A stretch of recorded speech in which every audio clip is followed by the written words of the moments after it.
같이 우리 봉독하도록 하겠습니다. 에스겔서 47장 1절에서 12절, 조금 긴데 우리 두 절씩 같이 교독하도록 하겠습니다. 그가 나를 데리고 성전문에 이르시니 성전의 앞면이 동쪽을 향하였는데 그 문지방 밑으로 물이 나와 동쪽으로 흐르다가 성전 오른쪽 제단 남쪽으로 흘러내리더라. 그가 또 나를 데리고 북문으로 나가서 바깥길을 꺾여 동쪽을 향한 바깥문에 이르기로 본즉 물이 그 오른쪽에서 스며 나오더라. 그 사람이 손에 줄을 잡고 동쪽으로 나아가며 천척을 측량한 후에 내게 그 물을 건너게 하시니 물이 발목에 오르더니 다시 천척을 측량하고 내게 물을 건너게 하시니 물이 무릎에 오르고 다시 천척을 측량하고 내게 물을 건너게 하시니 물이 허리에 오르고 다시 천척을 측량하시니 물이 내가 건너지 못할 강이 된지라. 그 물이 가득하여 헤엄칠 만한 물이요 사람이 능히 건너지 못할 강이더라. 그가 내게 이르시되 인자야 내가 이것을 보았느냐 하시고 나를 인도하여 강가로 돌아가게 하시기로. 내가 돌아가니 강 좌우편에 나무가 심이 많더라. 그가 내게 이르시되 이 물이 동쪽으로 향하여 흘러내리는 물로 그 바다의 물이 되살아나리라. 이 강물이 이르는 곳마다 번성하는 모든 생물이 살고 또 고기가 심이 많으리니 이 물이 흘러 들어가므로 바닷물이 되살아나겠고 이 강이 이르는 각처의 모든 것이 살 것이며 또 이 강가에 어부가 설 것이니 엔게디에서부터 에네글라임까지 금을 치는 곳이 될 것이라. 그 고기가 각기 종류를 따라 각 바다의 고기같이 심이 많으려니와 그 진펄과 개펄은 되살아나지 못하고 소금 땅이 될 것이며 강 좌우가에는 각종 먹을 과실나무가 자라서 그 잎이 시들지 아니하며 열매가 끊이지 아니하고 달마다 새 열매를 맺으리니 그 물이 성소를 통하여 나옴이라. 그 열매는 먹을 만하고 그 잎사귀는 약 재료가 되니라. 아멘. 아멘. 어느 신학생이 학기 말 시험을 보게 되었습니다. 근데 시험 문제를 보니까 아는 문제가 하나도 없어요. 답을 쓸 수가 없고 그렇다고 백지를 내기도 그렇고 해서 그 답안에다가 저는 시험 문제의 답을 모르겠습니다. 그러나 하나님은 모든 것을 아십니다. 이렇게 적어서 냈어요. 그랬더니 교수님이 학생 시험지를 보시고 성적표를 주셨는데 성적표에 하나님은 100점, 학생은 빵점 이렇게 적혔다래. 사실 우리도 우리의 인생의 시험지를 받아든다면 얼마나 많은 답을 쓸 수 있겠습니까? 많이 아는 것 같지만 실상은 아는 것이 별로 없습니다. 자기가 공부한 전공 분야에는 어느 정도 아는 것 같지만 그러나 우리가 알면 얼마나 알겠습니까? 우리의 인생길에 알 수 없는 일들이 너무나 많습니다. 왜 전쟁으로 선량한 사람이 죽어야 하는가? 악한 사람은 잘 사는데 예수 믿는 신실한 사람은 왜 고난을 당하는가? 교회를 향하여 오는데 교회 근처에서 교통순경에 걸려서 왜 티켓을 받아야 되느냐? 참 우리가 그 답을 알 수가 없습니다. 우리 인생길에 참 고난이 많이 있는데 그 이유를 알 수가 없어서 때로는 하나님이 안 계신가? 하나님께서 나를 버리셨나? 하나님을 원망하기도 하고 자기 신세를 한탄하기도 합니다. 심지어는 예수 믿지 아니하는 사람처럼 내가 전생에 무슨 큰 죄를 지었나 하기도 합니다. 그러나 우리는 이해할 수 없지만 고난에는 반드시 이유와 목적이 있습니다. 하나님께서 고난을 통해서 우리를 연단시키시고 또 삶의 방향과 삶의 목적을 알려주신다는 것입니다. 그래서 사도 바울은 고난을 받는 것이 나에게 유익이라 그랬어요. 우리 성도들은 알 수 없는 고난이 오지만 고난을 통해서 인생의 깊이를 깨닫게 되고 신앙이 성숙해지는 것입니다. 성경에 보면 가장 큰 고난을 당한 사람 중에 한 사람을 들어본다면 욥이라는 사람일 거예요. 욥은 동방의 의인이라 그랬어요. 얼마나 의롭게 살았는지 사람들이 그렇게 불러주었고 그는 큰 부자였습니다. 경건한 믿음의 삶을 살았어요. 그리고 그 재산이 얼마나 많은지 양 7,000마리, 약대 3,000마리, 소 500결이, 결이라고는 쌍이죠. 그리고 암낙이 500마리, 정말 엄청난 거부였습니다. 그런데 어느 날 갑자기 도적죄들이 와서 그의 그 재산을 빼앗아 갔어요. 큰 불이 나서 다 잃어버렸습니다. 7남 3녀가 있었는데 너무나 큰 바람이 불어서 집이 무너지면서 일시에 자식들을 다 잃었습니다. 복받았다고 존경받던 욥의 가정이 하루아침에 무너졌습니다. 또 그뿐만 아니라 욥은 몸에 질병이 생겨서 몸에 악창이 나고 뼈가 쑤셔서 신음소리가 물 쏟아지는 것 같다고 했습니다. 사람들은 그동안 믿음이 좋고 부자인 그를 의인이라고 존경했는데 모든 것을 다 잃게 되자 저 사람은 죄값으로 벌을 받는다고 비웃었어요. 얼마나 그 심령이 안타깝겠습니까? 병들고 모든 것 다 잃게 되었을 때 그의 아내는 하나님을 욕하고 죽으라 악담을 하면서 그를 떠나갔습니다. 하루아침에 무서운 시험 고난이 다가왔어요. 욥은 그 이유를 알 수가 없었습니다.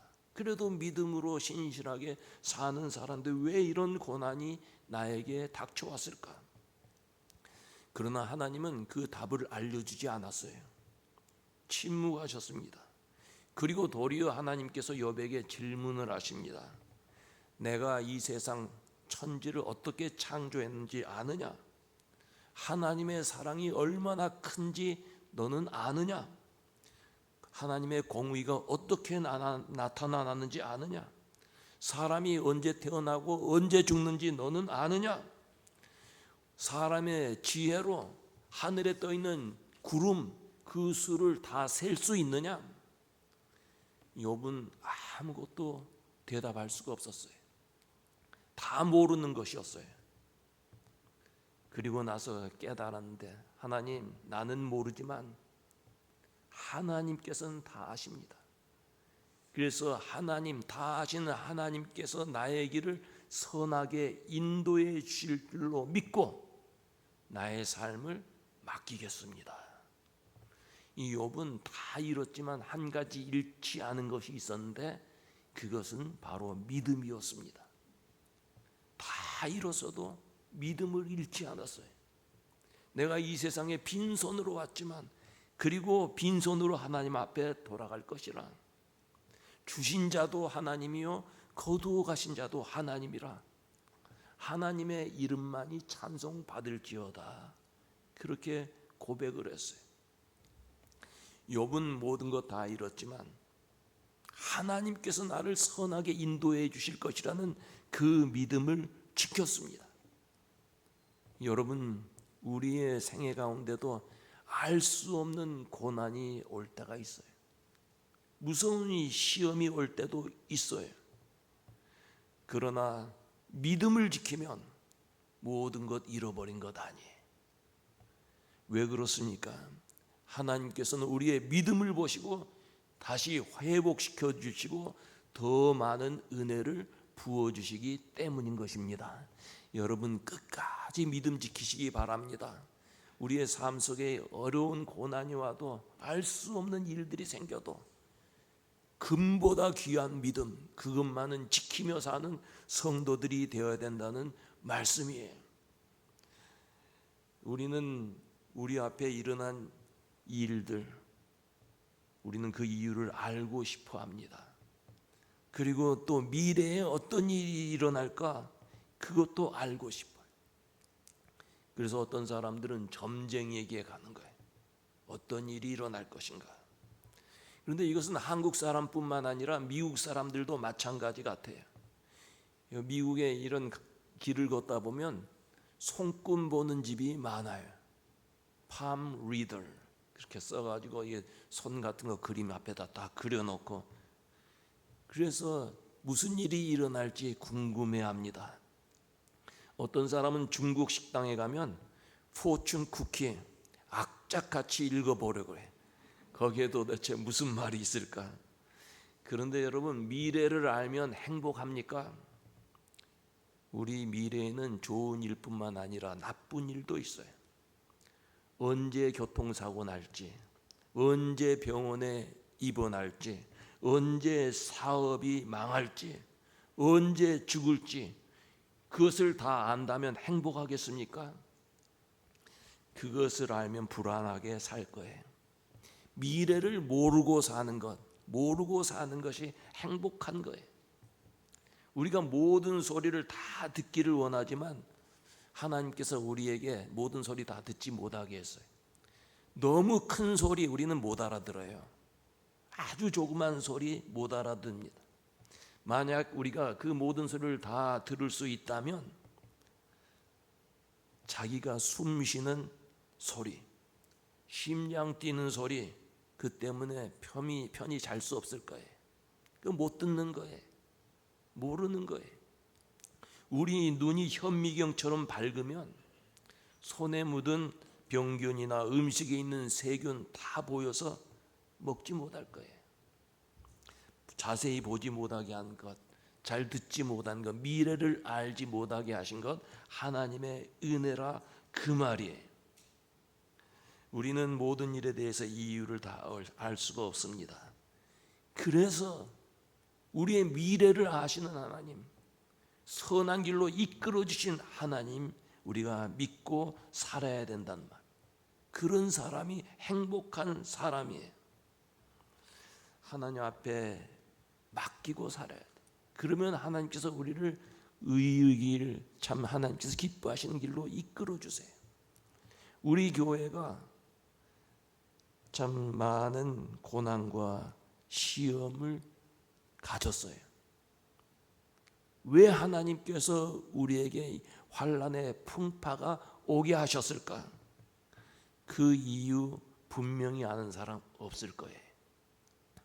그러나 우리가 한 가지 알 수 있는 것은 하나님께서는 고난을 통해서 더 성숙한 교회, 더 성숙한 교인으로 훈련시켜 주시기 위해서 우리에게 그런 어려움을 허용하셨다는 거예요. 우리 삶도 마찬가지. 고난이 올 때 원망불평할 이유 없어요. 낙심할 필요 없어요. 이 고난을 통해서 내가 나의 믿음을 굳건히 지키면 하나님께서 우리를 더 많은 은혜와 복으로 채워주시는 줄로 믿습니다. 우리 교회가 고난을 이기고 평안하여 든든히 서가는 교회가 되었어요. 앞으로 새로 오실 목사님과 함께 은혜의 강물 넘치는 우리 교회, 우리 교우들이 되시기를 바랍니다. 제가 이 교회에 처음 부임해서 했던 설교가 데살로니가 교회처럼 믿음에 좋은 소문이 나는 교회, 소망과 사랑이 넘치는 교회가 되자, 그런 말씀으로 설교를 드렸어요. 어떤 믿음입니까? 믿음의 역사가 있어야 된다. 믿음의 역사라고는 믿음의 힘이에요. 고난을 이기는 믿음의 힘, 기도할 수 있는 기도의 능력을 가진 힘, 내 믿음을 밖으로 표현할 수 있는 행함의 그러한 힘 있는 교회, 그리고 소망의 인내, 우리가 소망을 가져야 돼요. 우리 자녀들에 대한 소망, 그 희망이죠. 우리 미래에 대해서 영원한 그 나라를 바라보면서 이것은 참는 인내가 필요해요. 그래서 우리는 소망의 인내를 가진 교우들, 그리고 사랑의 수고가 있는 교회. 사랑은 수고가 없으면 그것은 거짓 사랑일 수 있어요. 사랑에는 반드시 수고가 따라요. 어머니의 사랑이 왜 그렇게 귀하고 귀합니까? 손발이 닿도록 수고하신 사랑이기에 귀한 거예요.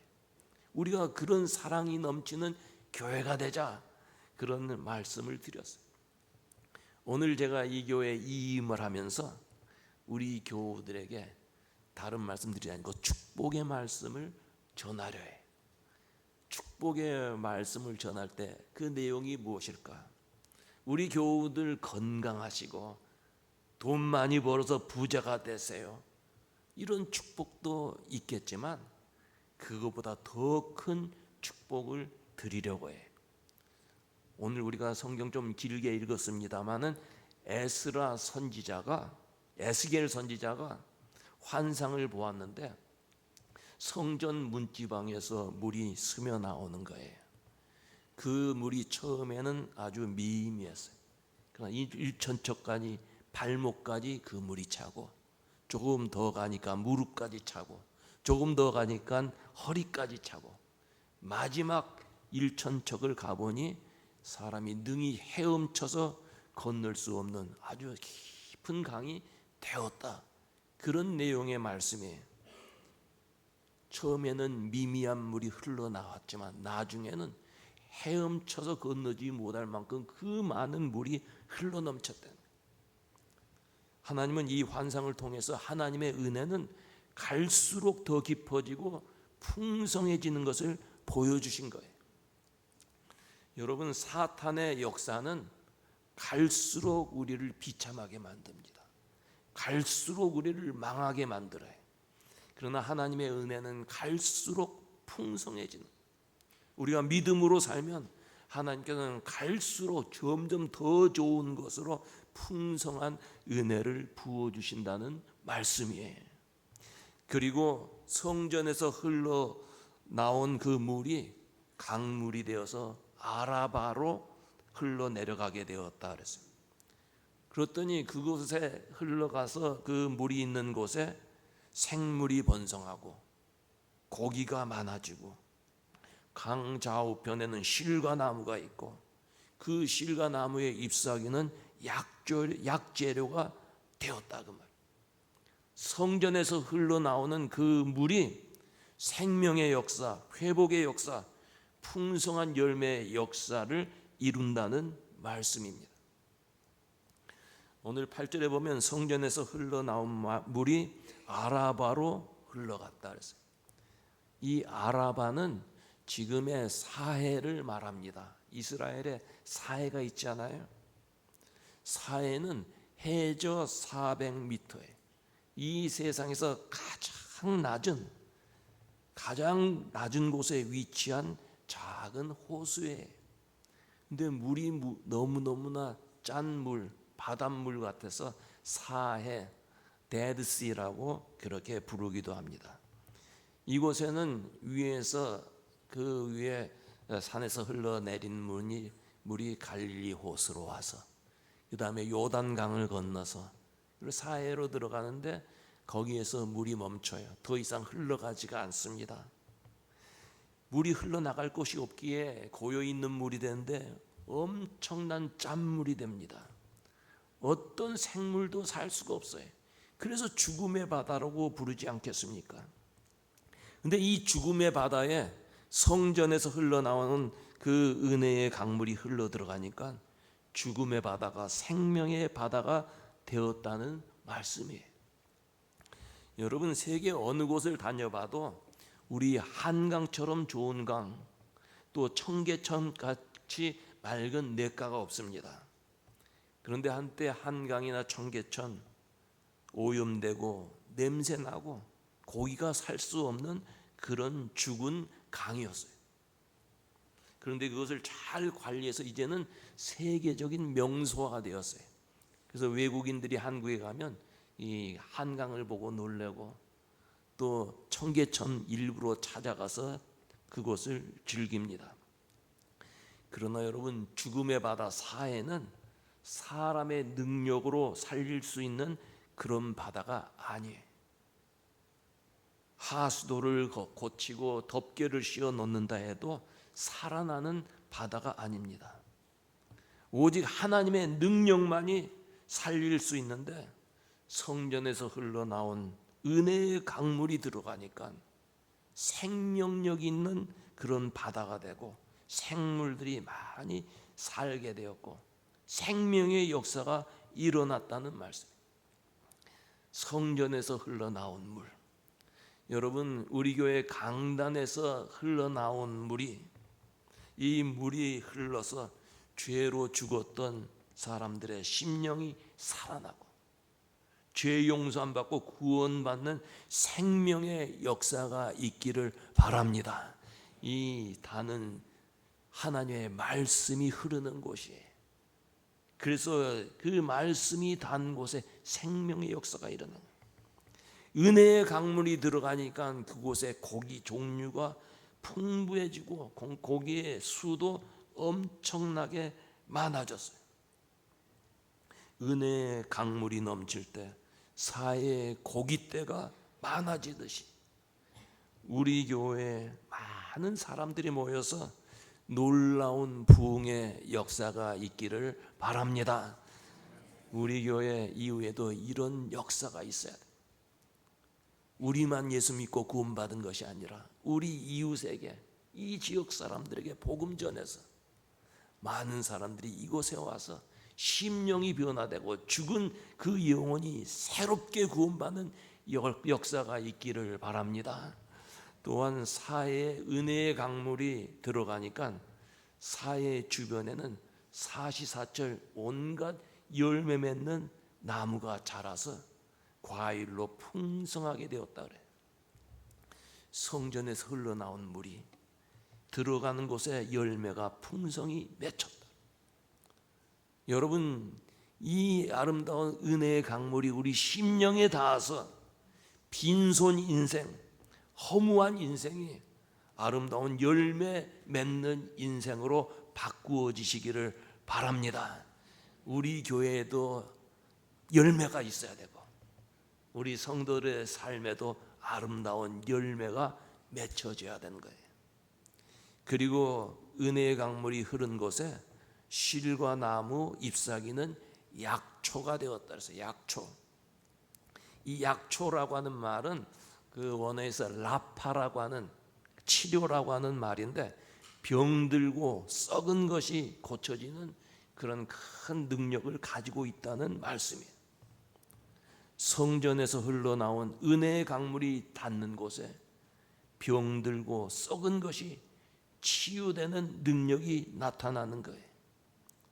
우리 교회 강단에서 흘러나오는 하나님의 말씀, 생명의 말씀, 은혜의 강물이 넘쳐서 병든 심령들이 고침을 받고 병든 육체가 치유되는 큰 기적이 일어나기를 바랍니다.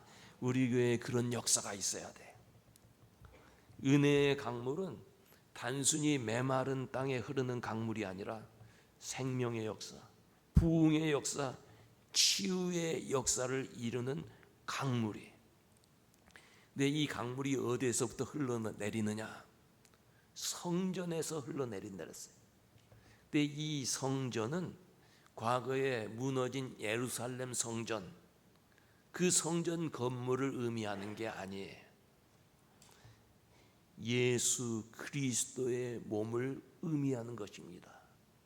성전은 예수 그리스도의 몸이에요.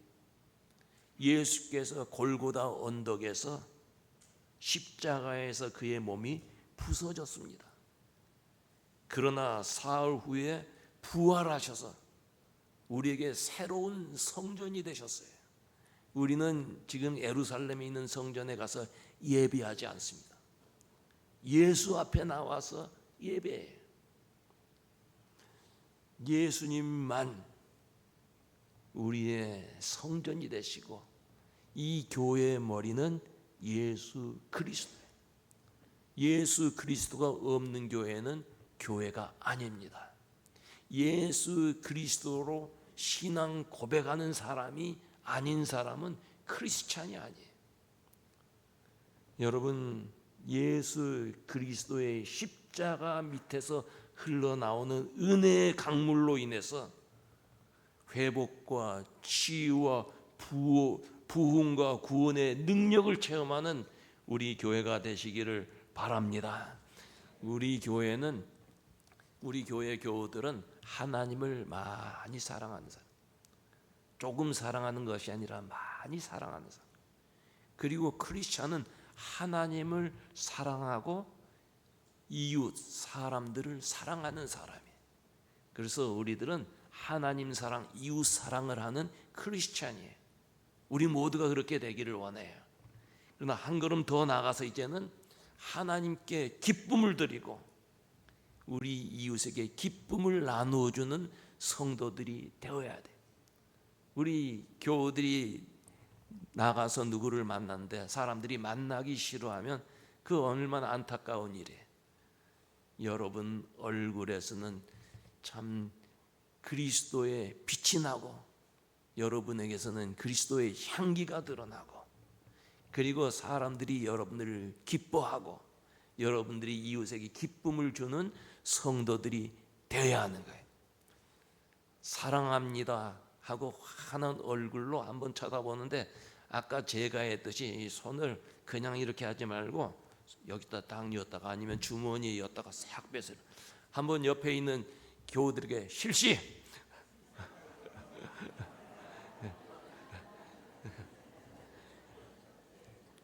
예, 기쁨을 주는 성도가 되어야 됩니다. 얼굴에서 환한 그런 모습이 나타나면 안 돼. 예수가 내 안에 있는데 기쁨으로 교회를 섬기고 기쁨으로 이웃을 맞이하면서 참 하나님께서 영광 받으시는 은혜로운 교회가 되시기를 바랍니다. 우리 다시 만날 때까지 서로 기도하면서 영적인 교제를 끝마치지 마십시다. 저도 계속해서 우리 교우들 위해서 기도하고 이 교회를 위해서 기도할 거예요. 어떤 계기에 또 만날 수 있겠지만 궁극적으로는 우리는 저 위에 가서 만날 거예요. 우리 거기서 다만 한 명도 빠지면 안 돼요. 그때 제가 2025년도에 인디애나폴리스 교회에 다녔던 사람들 다 모이세요 하면 윤진혁 장로님 어디 계세요? 저 키 큰 장로님이 거기서 제일 키가 크니까 기준하면 한 명도 빠지지 말고 거기 우리 다 모이십시다. 하나님 앞에 영광 돌리면서 여러분 마지막으로 제가 여러분들에게 꼭 드리는 말씀, 인생의 고난 다 이해할 수 없어요. 그리고 우리가 다 잃었다 해도 예수 그리스도를 향한 우리의 믿음 잃어버리지 마십시다. 그리고 성전에서 흘러나오는 은혜의 강물이 여러분 심령 속에 넘치기를 주의 이름으로 축원합니다. 같이 기도하겠습니다.